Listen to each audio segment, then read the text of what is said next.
Hello everyone, welcome to learn to teach YouTube channel में आप सभी का बहुत बहुत स्वागत है। मैं हूं मोमिता बाल। आज हम डिस्कस करेंगे इस वीडियो में इनवेस्ट 2022 जो टीचिंग एग्जामिनेशन कंडक्ट हुआ था for the post of TGT.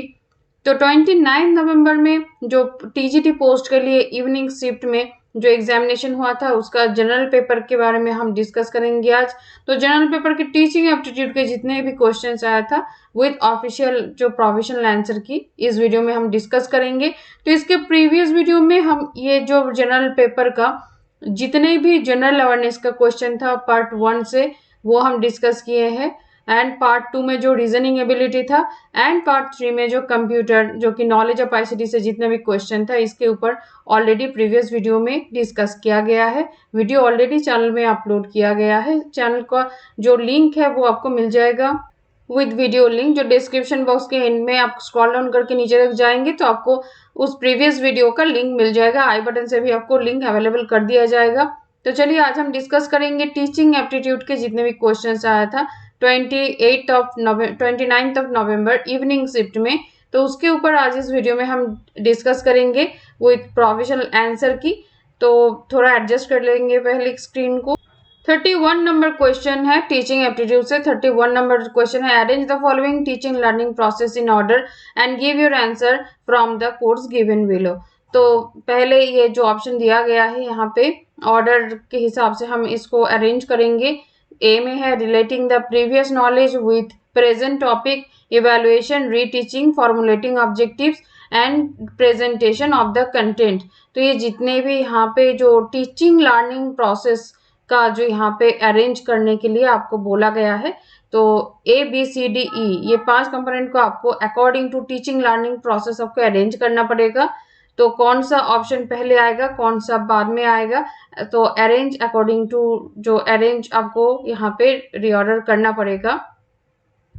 तो फर्स्ट में आएगा देखिए जो फॉर्मुलेटिंग ऑब्जेक्टिव्स है ये आएगा फर्स्ट में। इसके बाद आएगा relating the previous knowledge with present topic, and after that आएगा ऑप्शन ई में जो है प्रेजेंटेशन ऑफ द कंटेंट। उसके बाद आएगा इवोल्यूशन, एंड ऑप्शन सी जो है वो लास्ट में आएगा। तो इस तरह से कौन से ऑप्शन में यहाँ पे दिया गया है, तो करेक्ट आंसर हो जाएगा ऑप्शन 2। तो इस तरह से आएगा। फर्स्ट आएगा फॉर्मुलेटिंग ऑब्जेक्टिव्स के बाद आएगा relating the previous knowledge with present topic, after that presentation of the content, after that evaluation, after that reteaching आएगा एंड में। तो चलेंगे next question 32 number question. In the class using problem solving approach to learning giving regular uniform assignments and homework to students would be of. Option 1 में है great value, option 2 में है little value to most students, option 3 में है value to slow learners only, and option 4 में है value to gifted students only. तो correct answer हो जाएगा little value to most students in the class using problem solving method. Problem solving method यानी कि approach जब यूज करके class लिया जाता है, so learning giving regular uniform assignments and homework to students would be of little value to most students. चलेंगे next question 33 number question पे चलेंगे। Dash is significant when a teacher communicates with his or her students. Select the correct options to fill in the blank. So option 1 में है apathy, option 2 में है sympathy, option 3 है empathy, and option 4 है antipathy. तो correct answer हो जाएगा that is called empathy. So empathy हो जाएगा correct answer. Option 3 will be correct answer. Empathy is significant when a teacher communicates with his और her student. Select so this will be the, so option 3 will be the correct answer empathy. चलेंगे next question पे। 34 नंबर question है the basic element of behaviour control in the classroom would be. Option 1 में है teachers authority, option 2 में है child peer and social pressure, and option 3 है child motivation, and option 4 है systems of appropriate rewards and punishment. तो question को देखिए the basic element of behaviour control in the classroom. तो जो बेसिक एलिमेंट होता है to behaviour control in the classroom would be, कौन सा ऑप्शन करेक्ट हो जाएगा, child's motivation. Option 3 will be the correct answer, child's motivation in the classroom. So this would be basic element of behaviour control in the classroom. चलेंगे next question 35 नंबर of question पे चलेंगे। If you are required to teach a visually challenge student along with normal students, which type of treatment would you give him in the class? Your options are here. Option 1, you will be fair to all, no special attention will be given to him. Option 2 है he will be treated sympathetically in class. Option 3 है you will think blindness is his destiny and hence you cannot do anything. And option 4 में दिया हुआ है manage a seat in the front of row and try to teach at a pace convenient to him. तो ये चारों option में से correct answer कौन सा हो जाएगा?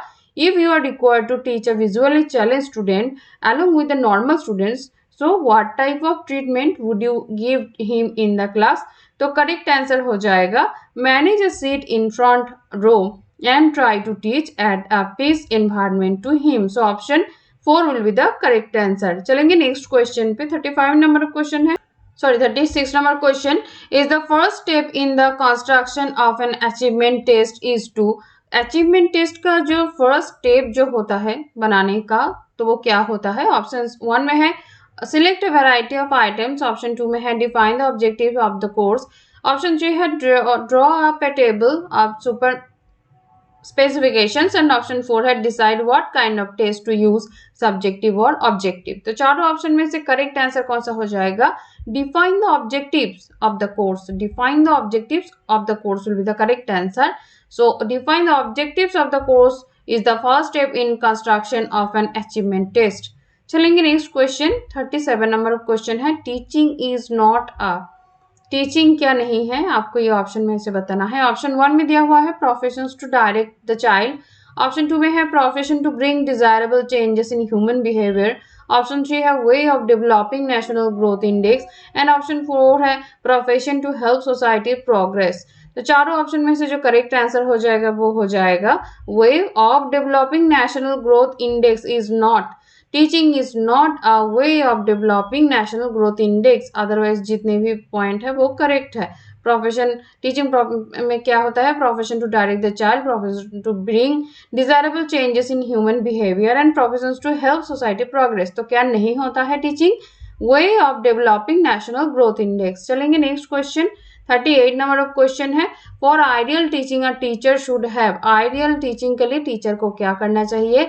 ऑप्शन 1 में है strong and fixed principles. Option 2 में है एब्सोल्यूट प्रिंसिपल्स. ऑप्शन 3 है flexible principles as per needs. And option 4 है नो प्रिंसिपल्स एट ऑल. तो चारों ऑप्शन में से कौन सा ऑप्शन करेक्ट हो जाएगा? आइडियल टीचिंग के लिए. आइडियल टीचिंग के लिए टीचर को क्या करना चाहिए? तो क्या करना चाहिए? Flexible principles as per needs. Flexible principle बनाना चाहिए as per needs. So option 3 will be the correct answer. चलेंगे नेक्स्ट क्वेश्चन. 39 नंबर ऑफ क्वेश्चन पे चलेंगे. Students has failed in the examination. He attributes his failure to the framing of the faulty question paper. Which defense mechanism does he use? So your options are here. Option 1 is compensation. Option 2 is identification. Option 3 is projection. And option 4 is rationalization. So चारों option में से correct answer कौन सा हो जाएगा? अगर एक student fail करता है एग्जामिनेशन में एंड वो उसका रीजन जो फेलियर किस पे वो दोष देता है? Framing the faulty question paper. तो यहाँ पे जो स्टूडेंट है वो किस तरह का जो डिफेंस मैकेनिज्म यूज कर रहा है? So correct answer will be rationalisation. So option 4 will be the correct answer. तो ये जितने भी कैंडिडेट आप एनवीएस में बैठने के लिए प्रिपरेशन ले रहे हैं उनके लिए तो ये वीडियो बहुत ही हेल्पफुल रहेगा. एंड जितने भी candidate KVS and other teaching examination के लिए प्रिपेयर कर रहे हैं, सो तैयारी जो कर रहे हैं, तो आपके लिए भी बहुत ही ज़्यादा हेल्पफुल रहेगा क्योंकि हर एक क्वेश्चन बहुत ही इंपॉर्टेंट है. ये एनवीएस 2022 जो अभी 29 नवंबर में ये कंडक्ट हुआ है, तो इसी पैटर्न में एग्जामिनेशन में क्वेश्चन आ रहा है, इसी तरह से पूछा जा रहा है. तो आपके लिए भी ये वीडियो बहुत ही हेल्पफुल है. एवरी क्वेश्चन को बहुत ही ध्यान से देखिएगा. तो आज का जो टीचिंग एप्टीट्यूड का जो लास्ट क्वेश्चन है 40 नंबर of question. Teacher finds that there are conflicts among the students and they are under pressure. So the teacher infers that the students are in a state of. तो किस state में है? So option 1 में है phobia. Option 2 है competition. Option 3 है stress. And option 4 है mental disorder. So teacher finds that there are conflicts among the students. अगर टीचर ये जान पाते हैं कि बच्चों के बीच कुछ कॉन्फ्लिक्ट चल रहा है, they are under pressure, so the teacher infers that the students are in a state of. कौन से स्टेट में है? स्ट्रेस स्टेट में है. So option 3 will be the correct answer. So stress will be the correct answer. तो अगर आप में से किसी कैंडिडेट को अगर ये क्वेश्चन पेपर हिंदी वर्जन में चाहिए तो आप कमेंट सेक्शन में कमेंट कर सकते हैं, या फिर मेल करेंगे वो बेटर रहेगा। तो ये क्वेश्चन पेपर आपको अवेलेबल कर दिया जाएगा, ये जिस तरह से अवेलेबल है आपको कर दिया जाएगा। तो चलिए मिलेंगे नेक्स्ट वीडियो में, तब तक के लिए आप सभी को ऑल द बेस्ट। अपना प्रिपरेशन बहुत ही अच्छी तरह से प्रिपरेशन अपना करते रहिए। इस चैनल के थ्रू आपको फर्स्ट पेपर यानी कि जनरल पेपर में जितने भी teaching aptitude, computer knowledge of ICT से and general awareness and current affair से पूरा तैयारी यहाँ पे आपका कर दिया जाएगा। तो आप जितने भी कैंडिडेट केवीएस के लिए एंड अदर टीचिंग एग्जामिनेशन के लिए प्रिपरेशन कर रहे हैं, चैनल को जरूर सब्सक्राइब करके रखिए। साथ ही साथ बेल आइकन को प्रेस करना मत भूलिए। वीडियो पसंद आए तो वीडियो को लाइक, शेयर एंड कमेंट जरूर कीजिए। चैनल के साथ जुड़े रहिए ऐसे ही इंपॉर्टेंट वीडियो का अपडेट पाने के लिए। तो चलिए मिलते हैं नेक्स्ट वीडियो में, तब तक के लिए आप सभी को all the best, best wishes.